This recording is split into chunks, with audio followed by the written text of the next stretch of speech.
it's the best way to cover the topical issues of the week. George Van Dusen and I were quickly sharing that we first met probably about 40-some years ago, which neither one of us wanted to admit, when he was a congressional aide, possibly chief of staff with a certain congressman that we'll talk about in a little bit. Oh, good. I was dying to know who it was. Now the mayor of Skokie, we thought George would be a great guest to have a conversation with today about what's going on in your community, because Skokie has come a long way and has confronted some of the stuff that came roaring back in the American conscience this week, namely dealing with white supremacy and freedom of speech and all those kind of interlocking issues. So welcome to Life in the Heartland, George. Thank you. Can you brief our listeners who may not be familiar what it is that happened 40 years ago in Skokie? Sure. First, thank you very much for having me today. It does bring back a lot of very fond memories. I'm from Detroit originally, came to Chicago to go to graduate school at Loyola and lived up in the neighborhood. Had many great evenings here at the Heartland. So hallelujah. Thank you. It's great having a chance to be back. When my assistant told me about the engagement today, the first thing she asked me was, do you know where this is? And I said, I don't even need to use the GPS. I'll be there in a second. So it's a pleasure to be here. It was in the late 70s. The Ku Klux, or the American Nazi Party, had sent out letters to suburban units of government requesting permission for public assembly. For some unexplainable reason, I've never quite known why, the village of Skokie was the only suburban government to respond. And the Nazis took it up. At the time, Skokie had the highest number of Holocaust survivors in the world outside of the state of Israel. And the Nazis thought, you go to Skokie, everybody hates the Jews, so this will cause foment. What they didn't realize was that the community would rally behind the cause. And might be interesting to you, our corporation counsel at the time, a legendary lawyer by the name of Harvey Schwartz, actually believed, and he told the mayor at the time, Al Smith, let's let him speak, get it over with, and get him out of here. Smith, an Irish Roman Catholic graduate of Notre Dame University, at first kind of agreed with Schwartz, attended a couple of community meetings at a couple of the synagogues, and came away and turned, and as Harvey related it to me one day, he looked at Smith and knew it had turned. Smith had decided and just said to him very quietly, we fought these guys, we're not letting them in our town. And thus began the court case that winded its way through Cook County Circuit Court, State Appeals Court. It never really did make the United States Supreme Court, contrary to legend, but through a political compromise, the Nazis wound up marching in Marquette Park. They never did actually march in Skokie. If we don't know what would have happened, but imagine I'm getting ready for my first election, 2001, and our village manager came down to the office and he said to me, holding a piece of paper in his hand, I have some bad news, Mayor. Can I close the doors to the office? I've never closed the doors. I think maybe 4 times in the years I've been there. So I thought he was going to tell me he just accepted a job somewhere else, right in the middle of an election. Oh my God. And he said, I have here a request for public assembly from the Ku Klux Klan. Long story, I'll make it short for you. I immediately yelled out, Barbara, get in here. That was our corporation counsel. She came running in, are you okay? She also happened to be my campaign manager. And I said, no, I'm not okay. And I proceeded to tell her, she told all the lawyers, cancel everything you've got. Tomorrow morning at 6, I want on his desk a memorandum of what can we do. What we finally, in the end, decided was they would march. And I was advised we had to give them police protection. Became very involved because they were from Wisconsin. But we instead decided, let's use this as an opportunity. So we had a peace and harmony rally the following day.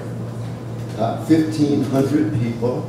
That way, had to turn people away. The fire marshal wouldn't let any more people in West High School. But out of both incidents, we managed to make some lemonade.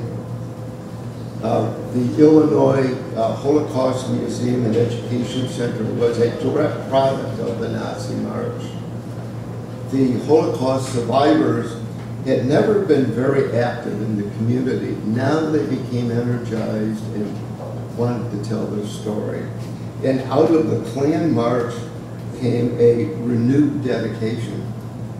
A couple months ago... Let's talk about that in a second. I want to read for a moment from a president from a different era. When the Nazis won the court hearing to march in Skokie, President Carter issued the following statement. I must respect the decision of the Supreme Court allowing this group to express their views, even when those views are despicable and ugly as they are in this case. But if such views must be expressed, I am pleased they will not go unanswered. That is why I want to voice my complete solidarity with those citizens of Skokie and Chicago who will gather Sunday in peaceful demonstration of their abhorrence of Nazism. Yes, and Carter, I think, for the time, hit the bell correctly. The best way to answer intolerance is by showing respect and solidarity. What we did in Skokie this last year, just a couple months ago, in response to the corrosive national discourse of the last year, because we're the most diverse municipality in the state of Illinois outside of Chicago. We have 100 different groups from all over the world. It's like Rogers Park. Very much, very similar. The makeup is probably almost identical. 50 different languages spoken in our homes. We decided to get ahead of the curve a little bit and let our neighbors know that we didn't agree with the national political atmosphere. And we asked all of our neighbors to put up yard signs and to wear buttons with a very simple but profound message. Skokie welcomes everyone. And every single block in the village has at least one yard sign up. Most blocks have 2 or 3 up. And it just simply is telling our neighbors, we're with you. One of our local schools that had been a Jewish day school for many decades closed 2 years ago. What went in? A Muslim community school. There was no to-do. Nobody came to the village board and argued against it. In fact, there's been nothing but solidarity.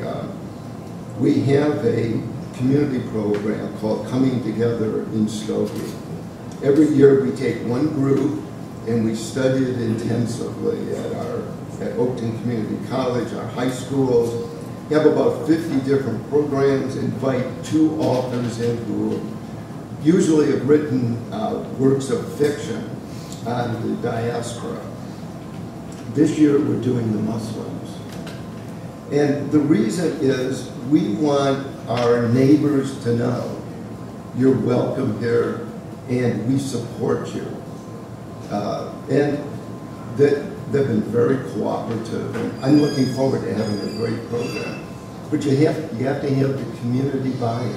Well, congratulations to Skokie and your neighbors. And If you have enough revenues or homes to buy, everyone's going to want to move there now. Prices are going up. It's a solid middle class community. We have a variety of housing, from low income to some pretty high-end housing.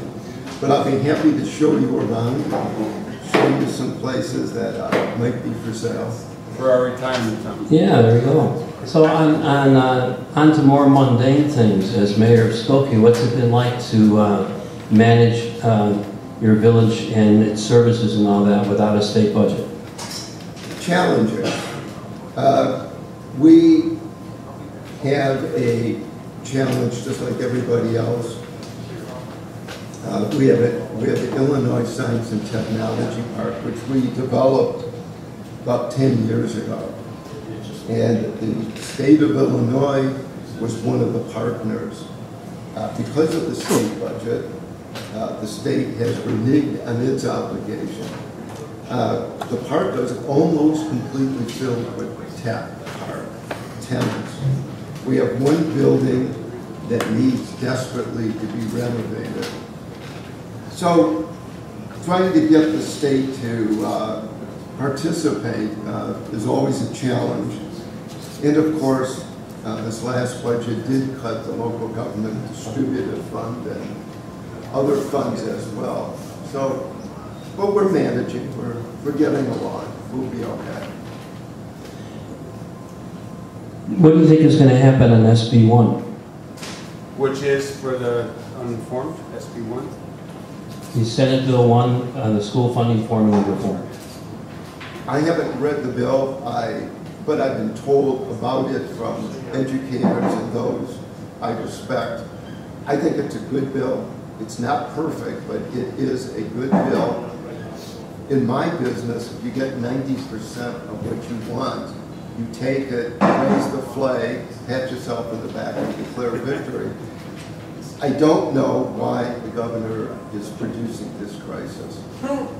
I just don't, well, I do understand. I just don't think, I don't think you put the state in the midst of a crisis, and there is nothing that sends shivers down the back of parents than not knowing are their kids going to be going to school.